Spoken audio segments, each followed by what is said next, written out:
The jokes are the same, the names might be different, doesn't matter. Dave Evans. Anyway, how about that weather today?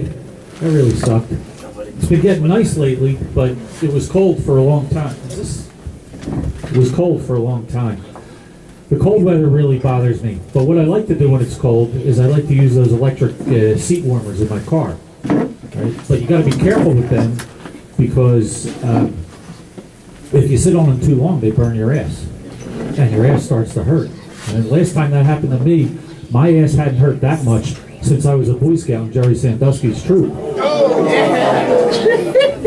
Yeah, well, but that was okay because I was earning my badge in child rearing, so, you know, I don't know. I had to become a spread eagle scout first. Yeah. All right, okay, got a bunch of Jerry Sandusky fans here, I see. Anyway, a little bit about me. I'm married. I've been married for 23 years. I have, thank you, people like statistics. I have 2 daughters and a son, and we just Tuesday, we went through with our adoption on a little 2-year-old girl. And that deserves, yeah, that deserves it. I like to call it, when I went to court, I like to call it making settlement. But she's a little foreign girl, and you know, she's foreign because she's from Staten Island, and that's okay. But now in my house, in case you're keeping score, it's 4 females to 2 males, okay? So that estrogen, let me tell you, that's flying, okay? People start changing into it. If you're a man and you come visit me in my house, you're leaving with tits and a vagina. That's guaranteed. I know I'm transforming. I think I'm turning into Cinderella because the other day I got an invitation to Lance Armstrong's ball. It was really something else.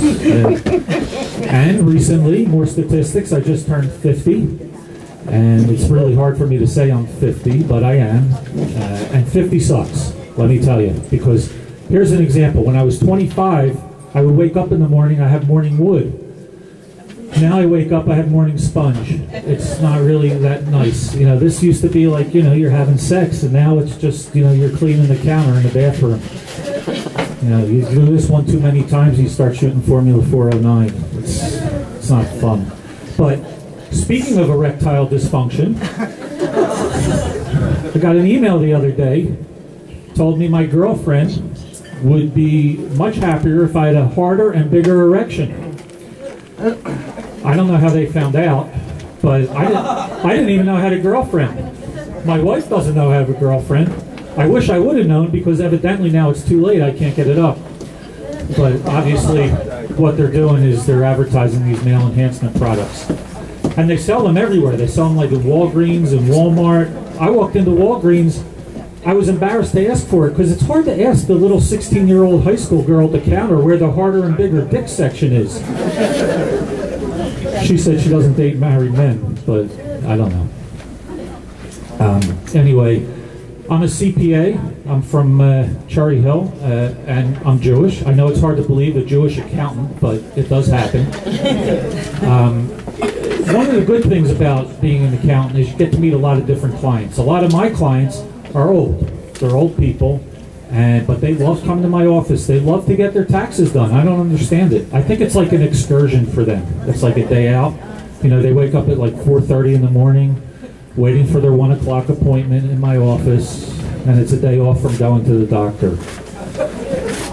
They'd rather come to see me. I don't know why, because when you go to the doctor, then you have to get a needle, you get a little prick in your arm, but when you get your taxes done, I'm telling you, you get a big prick up your ass. It's not fun.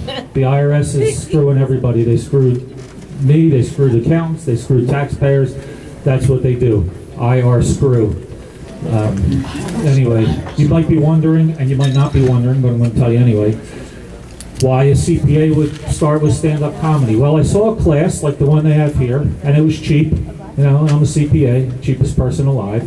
And the class was actually very good. A comedian named Round Boy Jimmy Graham, I don't know if you ever heard of him, but he taught the class and he gave us some pointers. And one of the pointers was, he said, when you sit down, you want to write your comedy, he said, find your funny. Think of things that make you laugh. Like some people might think of the Three Stooges, Comedy Central, things like that. I think of sex, okay, because sex with me, it's kind of funny. You know? My wife, I mean, she's laughing for hours and hours. I'll tell you, that 5-minute investment that I have with her, I mean, she gets laughs.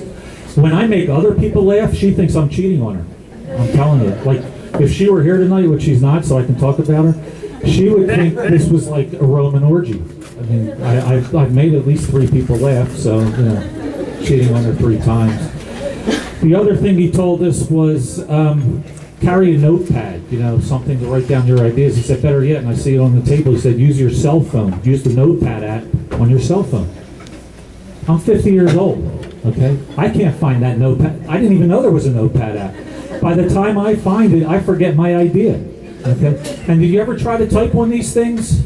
I can't do it. My thumbs get all twisted with my pinkies, and you know, and they self-correct. They call it self-correcting. Actually, they just change what you type. Like the other day, I tried to type in "like my joke" because it's funny, and it came out "lick my junk" because it's funky. I don't know. Anyway, that's my time, ladies and gentlemen. Thank you very much.